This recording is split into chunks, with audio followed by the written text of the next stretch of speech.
Sometimes things happen to us and there's nothing we can do about them. Someone cuts us off in traffic, it rains when we weren't expecting it to, or someone close to us gets sick. If we get upset about these events themselves, things we have no control over, it can make us feel powerless. But according to both ancient Stoics and modern psychologists, if we instead focus on how we respond to these events, it can have a profound impact on our sense of agency and overall happiness. The Stoics called this the Dichotomy of Control, and modern psychologists like Viktor Frankl and Beck have developed on their foundation through ideas like Logotherapy and cognitive reframing. The Dichotomy of Control is a fundamental idea in Stoicism. It argues that everything can fall into two categories: things within our control and things that are outside of it.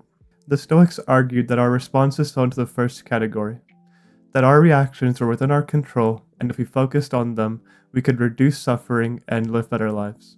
So what do we actually control? We can't control what happens to us, but we can influence it and control our responses to it. We can't control whether it rains tomorrow, but we can check the weather and bring an umbrella. We can't control how a professor grades an exam, but we can study, do practice problems, and show up to office hours.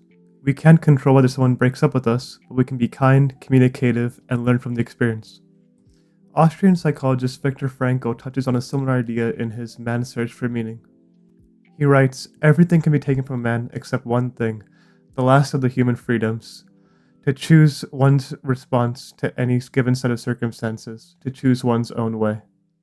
There's another quote that's often attributed to him, but it's not actually his, and it goes, "Between stimulus and response, there's a space, and in that space, we can choose our response, and in our response, there is growth and freedom."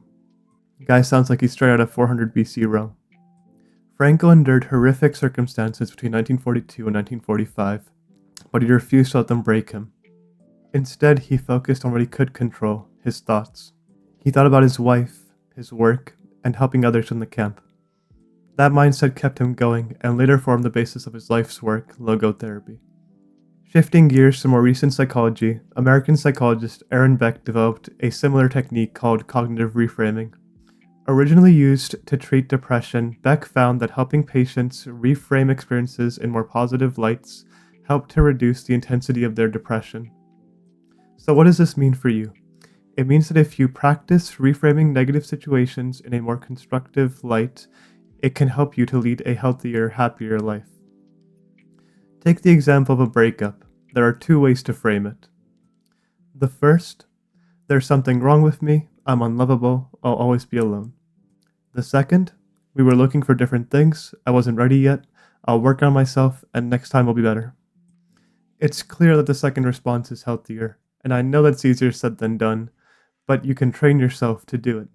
Like anything in life, the more you practice, the better you'll get. You work out, your muscles get stronger. You reframe your thoughts, your resilience gets stronger. It's not just theory either. Carol Dweck, in her book Mindset, The Psychology of Success, coined the terms fixed and growth mindset. People with a fixed mindset believe that their abilities are static. You're either smart or you're not. People with a growth mindset believe that their abilities can develop with effort over time. Through her research, Dweck found that students who had growth mindsets performed significantly better in school and had lower rates of mental health issues. Here's the best part, you're not stuck with one or the other. If you tend to see the worst in things right now, or you have a fixed mindset, you can change those things.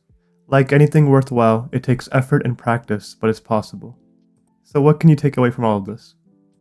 If you focus on what you can control, if you reframe hardship with compassion and perspective, and if you work to develop a growth mindset, you'll develop a better sense of agency in your life, become more resilient, and be happier on average. I really hope you're able to do that. If you found this video helpful, I'd appreciate it if you left a like. But more importantly, if you could leave a comment about a negative experience you've had and how you could perhaps reframe it in a more constructive light, I'd love to hear about it. I think writing it down might help you too. Take care, stay safe.